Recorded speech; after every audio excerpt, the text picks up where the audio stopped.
Hi guys, hello everyone, नमस्कार। स्वागत है आप सभी का हमारे और आपके यूट्यूब चैनल एसएससी लैब पर। तो आज के इस वीडियो में हम देखने वाले हैं एसएससी सीएचएसएल क्या होता है, एग्जाम पैटर्न क्या होता है, सिलेबस क्या होता है, योग्यता यानी कि एलिजिबिलिटी क्या होती है और पिछले 5 साल का कट ऑफ क्या गया था जिसके बेसिस पे हम इस साल के सीएचएसएल को टारगेट कर सकते हैं। तो आइए चलिए बिना किसी भी देरी के शुरू करते हैं आज के सेशन के संग। लेकिन उससे पहले जितने भी नए स्टूडेंट्स हैं चैनल को सब्सक्राइब कर लें, क्योंकि यहां पे डेली बेसिस पे यूट्यूब पर फ्री क्लासेस होती हैं, रेलवे की भी और एसएससी की भी। तो फटाफट से हमारे यूट्यूब चैनल को सब्सक्राइब कर लीजिए और आइए चलते हैं एसएससी सीएचएसएल के बारे में देखने। अगर बात करूं एसएससी का जो ऑफिशियल एग्जाम कैलेंडर है, तो उसके अकॉर्डिंग सीएचएसएल, जिसको हम combined higher secondary level examination कहते हैं, जिसको 10+2 भी कहा जाता है, उसके एग्जाम के लिए कुछ बताया गया है कि डेट ऑफ एडवर्टीजमेंट यानी कि जिस दिन नोटिफिकेशन आनी है वो डेट इन्होंने रखी है 27 मई 2025। इन्होंने पहले ही स्पेसिफाई कर दिया है 27 मई को नोटिफिकेशन आ जाएगी, फॉर्म भरना शुरू हो जाएंगे 27 मई से, चलेगी लगभग 1 महीने, 25 जून तक चलेंगे फॉर्म फिलिंग, और एग्जाम जो इन्होंने बताया है वो कराएंगे जुलाई अगस्त 2025 में। तो पहले ही एसएससी के कैलेंडर में ये सारी डेट्स इन्होंने आउट कर दी हैं। अब अगर हम 10+2 लेवल के हैं, यानी कि हम 12th पास हैं और हमें सरकारी नौकरी भी चाहिए, हमें चाहिए कि हम बहुत जल्दी सरकारी नौकरी पाके सेटल हो जाएं, या फिर किसी कारणवश हम सीजीएल में नहीं जा पा रहे हैं और तब हमें चाहिए कि हम सीएचएसएल में भर्ती हो लें, तो उसके लिए हमें सीएचएसएल का इन एंड आउट पता होना चाहिए। तो आइए चलिए देखते हैं सीएचएसएल के बारे में। पहले तो ये जान लो कि सीएचएसएल में पोस्ट किस लेवल की होती है। जिस तरीके से सीजीएल में हम देखते हैं इंस्पेक्टर लेवल की पोस्ट होती है, उसी तरीके से सीएचएसएल में हम लोगों की mostly clerk and assistant level की पोस्ट होती है, जिसमें सबसे पहले पोस्ट होती है एलडीसी की, lower division clerk, JSA junior secretarial assistant, postal assistant, sorting assistant, data entry operator जो कि काफी अच्छी पोस्ट मानी जाती है, एंड डीईओ ग्रेड 1। तो ये हम लोगों के कुछ पोस्ट होती हैं जिन पर सिलेक्शन होता है सीएचएसएल एग्जाम्स के थ्रू, यानी कि आप सीएचएसएल का पेपर क्वालिफाई करोगे तब जाके आप इन पोस्ट पर भर्ती हो पाओगे। अब बात करते हैं योग्यता। तो जैसे कि सीएचएसएल को बोला ही जाता है हायर सेकेंडरी यानी कि 12th लेवल, तो इसकी जो योग्यता है, जो एलिजिबिलिटी है, वो 12th पास रखी गई है, इंटरमीडिएट पास। 12th स्टैंडर्ड अगर आपने पास कर रखा है तो आप सीएचएसएल की जॉब के लिए अप्लाई कर सकते हैं बहुत आराम से।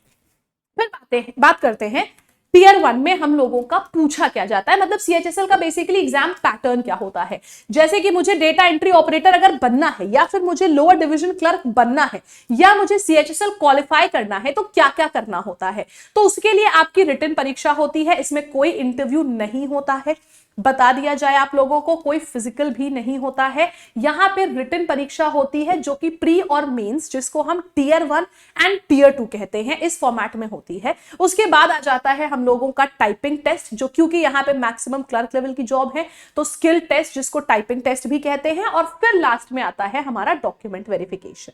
तो सबसे पहला जो पार्ट होता है वो होता है प्री का पेपर, जिसको हम टीयर 1 कहते हैं। तो सीएचएसएल का जो प्री होता है उसमें क्या क्या पूछते हैं आइए देखते हैं। 4 सब्जेक्ट्स आते हैं, मैथ्स, इंग्लिश, रीजनिंग और जीएस। हर सब्जेक्ट के होते हैं 25 क्वेश्चन और हर एक क्वेश्चन होता है 2 मार्क्स का, यानी कि 50 नंबर की मैथ्स, 50 नंबर की इंग्लिश, 50 नंबर की रीजनिंग और 50 नंबर की जीएस आती है। कुल मिला के 100 क्वेश्चंस होते हैं 200 नंबर के, और इन 100 क्वेश्चंस को करने के लिए आपको मिलता है सिर्फ 1 घंटे का समय, that is just 1 hour time. एक बार आपने ये सीएचएसएल की टीयर 1 या प्री की परीक्षा को पास कर लिया, फिर हम आ जाते हैं सीएचएसएल के मेंस पर, और जो मेंस होता है वो थोड़ा सा इलैबोरेटेड होता है। सब्जेक्ट्स की बात करी जाए कि क्या क्या पूछता है मेंस में, तो जो हमारा मेंस का पेपर होता है वो 2 सेक्शंस में डिवाइड होता है। सेक्शन 1 में आ जाता है आपका मैथ्स एंड रीजनिंग। मैथ्स के आते हैं 30 सवाल, यहां एक क्वेश्चन हो जाता है 3 मार्क्स का, तो हर क्वेश्चन का जो वेटेज है वो बढ़ जाता है। Maths 30 questions 90 marks and reasoning के भी 30 क्वेश्चंस 90 मार्क्स। ये टोटल 60 क्वेश्चंस करने के लिए आपको मिलते हैं 60 मिनट्स का टाइम। यहां पर हमको सेक्शन 1 के लिए मिलता है 60 मिनट्स का टाइम। फिर आ जाता है सेक्शन 2, जिसमें जीएस और इंग्लिश आती है। इसमें भी आप लोगों को अब इंग्लिश में मिलते हैं यहाँ पे 40 क्वेश्चंस, और इंग्लिश अच्छे लेवल की आती है। 40 क्वेश्चंस, फिर से एक क्वेश्चन 3 नंबर का तो 120 मार्क्स के। जनरल अवेयरनेस जो हमने प्री में पढ़ा था वही मेंस का है, जहां पे हमको 20 क्वेश्चंस मिलते हैं 60 मार्क्स के। तो कुल मिला के यहां पर हो जाते हैं फिर से हमारे पास 60 क्वेश्चंस एंड अगेन हम लोगों को 3 मार्क्स का एक क्वेश्चन मिलता है। तो टोटल हम लोगों का यहां पे बन जाता है इतना। अब देखो आप 4 सब्जेक्ट्स जो हैं जो हमने प्री में पढ़े वो तो पूछे ही गए। इसके साथ आ जाता है हमारा सेक्शन 3 जो कि होता है कंप्यूटर नॉलेज टेस्ट, जिसके पूछे जाते हैं 15 क्वेश्चन और 45 मार्क्स के। आपको बता दूं जो मेरिट लिस्ट हमारी बनती है वो ये 360 नंबर की बनती है। जो मेरिट हम लोगों की बनती है वो ये 360 नंबर मिला के बनती है। 180 प्लस 180 ये हमारे 360 मार्क्स को मिला के मेरिट बनती है। 360 मार्क्स में से कट ऑफ निकाली जाती है। कंप्यूटर के जो 45 मार्क्स है ये इंक्लूड नहीं करते हैं, लेकिन कंप्यूटर क्वालिफाइंग है। मतलब कि अगर इन 360 में से तुम 360 नंबर भी ले आओ बेटा और कंप्यूटर में तुमने क्वालिफाई नहीं किया है तब भी सिलेक्शन नहीं होगा। यानी कि कंप्यूटर को क्वालिफाई करना, कंप्यूटर को पढ़ना उतना ही जरूरी है जितना कि बाकी अदर सब्जेक्ट्स। और ये 15 क्वेश्चंस कंप्यूटर के करने के लिए मिलते हैं आपको 15 मिनट। ये आपका हो गया सेक्शन 2 यानी कि टियर 2। इसके बाद आ जाता है हमारा सेक्शन 2 इसी टियर 2 का, जिसको हम स्किल टेस्ट भी बोलते हैं। स्किल टेस्ट जो कि डेटा एंट्री ऑपरेटर्स के लिए होता है, क्वालिफाइंग होता है 15 मिनट के लिए। फिर टाइपिंग टेस्ट जो होता है LDC lower division clerk and junior secretariat assistant के लिए, ये भी आपका क्वालिफाइंग होता है। मतलब अगर आपने टाइपिंग नहीं क्वालिफाई किया है तब भी आपको चाहे 360 में से 360 ले आओ, सिलेक्शन नहीं मिलेगा। तो याद रहे कंप्यूटर हो गया और टाइपिंग, ये दोनों चीजें क्वालिफाई करना बहुत बहुत बहुत ज्यादा जरूरी है। फिर बात करते हैं अब हम पेपर पैटर्न की। देखिए हमने पेपर पैटर्न तो देख लिया, अब सिलेबस क्या होता है ये देखते हैं। यहां पे मैं टियर 1 के सिलेबस की बात करती हूं। जैसे कि मैं जनरल क्वांटिटेटिव एप्टीट्यूड की बात करूं तो number system, fundamental arithmetic operation, algebra, geometry, mensuration, trigonometry, stats, ये सब कुछ आता है। इसके साथ ही साथ जो हम लोगों के अरिथमेटिक, इसीलिए मैंने पहले ही लिख दिया फंडामेंटल अरिथमेटिकल ऑपरेशन, जिसमें कि आपका time, speed, distance, time and work, फिर CISI, average, percentage, profit and loss, discount, सारे टॉपिक्स आपके इस क्वांट्स के पोर्शन में आ जाते हैं। इंग्लिश में आपका spotting error, fill in the blank, synonyms, antonyms, spelling, idiom, phrases, one word substitution, ये सब वोकैबुलरी का पार्ट हो गया। सेंटेंस इंप्रूवमेंट आपका ग्रामर का पार्ट हो गया। Active, passive, direct, indirect shuffling of sentence, जिसको हम PQRS भी बोलते हैं। क्लोज टेस्ट, कॉम्प्रिहेंशन, ये सारी चीजें पार्ट हो गई इंग्लिश के सिलेबस का। फिर आ जाता है रीजनिंग, जिसमें हमारा वर्बल, नॉन वर्बल के सारे टॉपिक्स पूछे जाते हैं।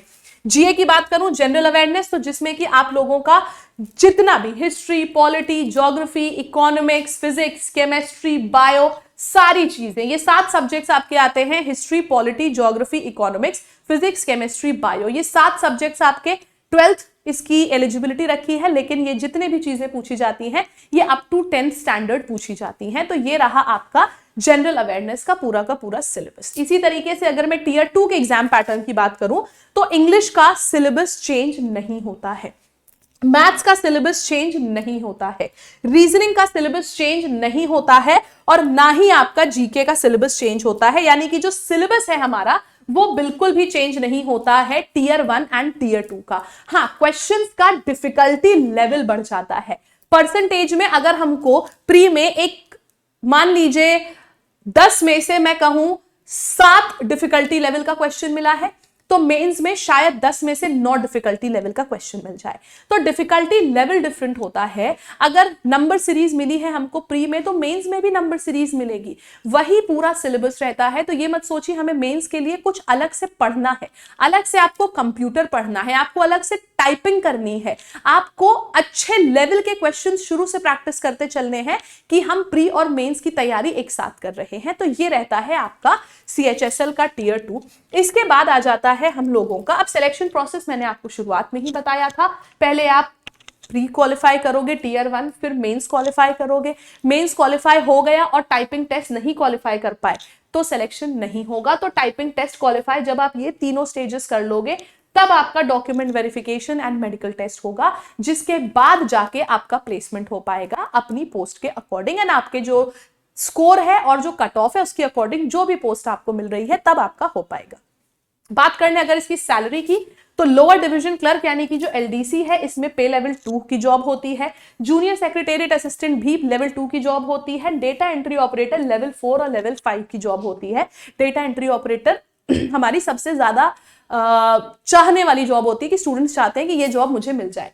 अगर मैं सैलरी की बात करूं तो जैसे कि बताया लेवल 2, 4 और 5 की जॉब्स होती हैं जिसमें कि आपकी सैलरी 35,000 से लेके 50,000 तक हो सकती है depending upon the posting and the level of the job as well. ठीक है, 35,000 से लेके 50,000 तक की इसकी सैलरी बनती है किसी भी बंदे की। फिर बात करते हैं अगर इसकी कट ऑफ की, तो कट ऑफ की बात अगर मैं करूं तो 2024 की ये कट ऑफ है। प्री की कट ऑफ की बात अगर मैं करती हूं तो 200 में से 157 कट ऑफ गई है अनरिजर्व्ड यानी कि जनरल वालों की। तो आप देख सकते हो 157.3 काफी बड़ा नंबर है कट ऑफ का। लोग उम्मीद करते हैं 120, 130, 140, यहां 157, 160 के करीब लगभग 80% नंबर आपसे मांगे जा रहे हैं अगर आप क्वालिफाई करना चाहते हो तो जनरल की कट ऑफ 157, एससी की 139, एसटी की 129, ओबीसी की 156, कोई खास डिफरेंस नहीं है, एंड ईडब्ल्यूएस की 150 कट ऑफ। ये है हमारी cut off for the year 2024।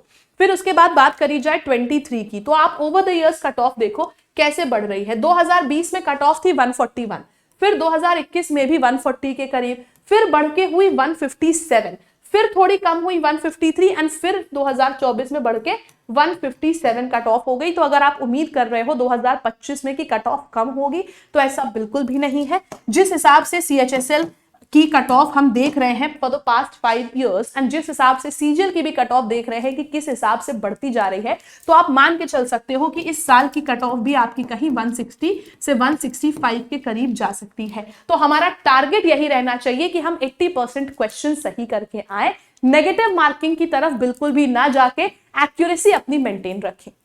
तो ये था हमारा सीएचएसएल के बारे में जितनी भी इंपॉर्टेंट इंफॉर्मेशन होती है सीएचएसएल के बारे में। इन सब में से कुछ भी नोट डाउन करने की जरूरत नहीं है क्योंकि इसका कंप्लीट पीडीएफ मैं अपने Telegram channel learn with Swapnil ma'am पर शेयर कर दूंगी, तो आप लोग को पीडीएफ मिल जाएगा, वहां से देख सकते हैं। इसके साथ ही साथ जितने भी हमारे ऐसे स्टूडेंट्स हैं जो तैयारी करना चाहते हैं सीएचएसएल या सीजीएल या एसएससी के किसी भी एग्जाम की बेसिक से, तो उसके लिए हमने कंप्लीट फाउंडेशन बैच लॉन्च किया है हमारे एप्लीकेशन लैब पर, जिसमें अगर आप लैब 312 कूपन कोड का यूज करते हैं तो आपको मैक्सिमम डिस्काउंट मिल सकता है on this price as well.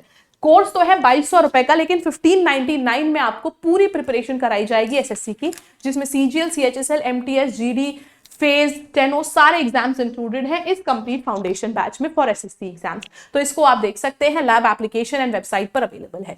इसके साथ ही साथ जितने भी स्टूडेंट्स नए हैं चैनल पर तुरंत सब्सक्राइब कर लें। अगर इसी तरीके की और इंपॉर्टेंट इंफॉर्मेशन आपको चाहिए एंड पसंद आया हो तो एक बार लाइक जरूर करके जाइए। अगर आप सब मुझे कमेंट सेक्शन में बताइएगा कि आप में से कौन कौन है जो सीएचएसएल की तैयारी करना चाहता है फ्री ऑफ कॉस्ट यूट्यूब पे, क्योंकि जितने कमेंट्स होंगे उसी अकॉर्डिंग हम सीएचएसएल का एक फ्री बैच लॉन्च करेंगे यूट्यूब पर। तो सब लोग कमेंट सेक्शन में जरूर बताइए। Thank you so much everyone, have a great day.